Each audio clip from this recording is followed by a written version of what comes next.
Einstein के साथ लिया जाता था और आपका नाम एप्स्टीन के साथ लिया जाता है। इमरान प्रतापगढ़ी जी 3 मिनट विचार रखेंगे। माननीय इमरान प्रतापगढ़ी। धन्यवाद सभापति महोदय।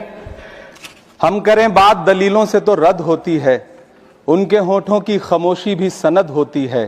कुछ न कहने से भी छिन जाता है एजाज़े सुखन, जुल्म सहने से भी जालिम की मदद होती है। सभापति महोदय, मैं राष्ट्रपति के अभिभाषण पे अपने बात रखने के लिए खड़ा हुआ हूं। उस दिन देश की संसद के गलियारों में सरकार की तारीफ करती हुई महामहिम की आवाज गूंज रही थी, तो उधर मेरे कानों में हसदेव के जंगलों में आदिवासियों को जिंदगी देने वाले पेड़ों पर चलती हुई कुल्हाड़ी की आवाज गूंज रही थी। सभापति महोदय, इस तरफ महामहिम के भाषण पर प्रधानमंत्री जी संसद की मेज थपथपा रहे थे और उधर उत्तराखंड की अभागी बिटिया अंकिता भंडारी के इंसाफ की आवाजें मध्यम पड़ती जा रही थीं, जो आज भी पूछ रही हैं कि आखिर वो वीआईपी कौन था जिसके लिए अंकिता भंडारी को मार दिया गया।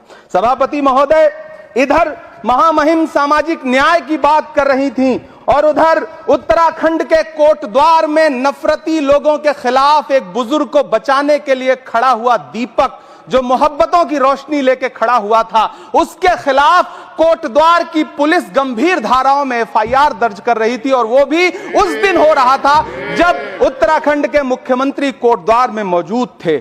ये नया भारत है जहां दंगाइयों के खिलाफ एफआईआर नहीं होते, बल्कि अमन और मोहब्बत की बात करने वालों के खिलाफ एफआईआर दर्ज होता है। यह नया भारत है जहां असम का चीफ मिनिस्टर खुलेआम संवैधानिक प्रोटोकॉल तोड़कर कहता है कि मुसलमानों को इतना टॉर्चर करो कि वो राज्य छोड़ने पर मजबूर हो जाएं। वो कहता है कि अगर कोई मियां रिक्शा वाला 5 रुपए मांगो तो उसे 4 रुपए दो ताकि वो परेशान हो सके। यह नया भारत है जहां बरेली में खाली घर में नमाज पढ़ने पर पुलिस मुकदमा दर्ज करती है। यह नया भारत है जहां क्रिसमस की तैयारी करते हुए ईसाइयों पर सरकार मुकदमा दर्ज करती है।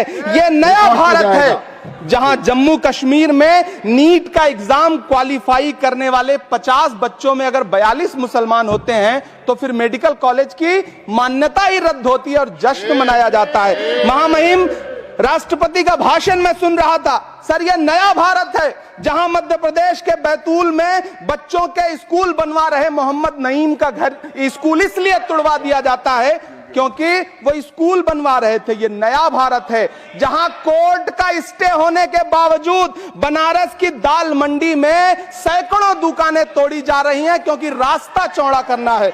सभापति महोदय, मैं आपसे कहना चाहता हूं कि जो पीढ़ी अपने बुजुर्गों को गाली देती है उसके साथ प्रकृति इंसाफ करती है। आप इंदिरा जी और नेहरू को गाली देते हैं, नेहरू को छोटा नहीं कर पाएंगे। नेहरू का नाम आइंस्टीन के साथ लिया जाता था और आपका नाम एप्स्टीन के साथ लिया जाता है। आपको ये बात समझनी पड़ेगी। सभापति महोदय, मुझे 1 मिनट बोलने दे, मुझे कंक्लूड करने दे।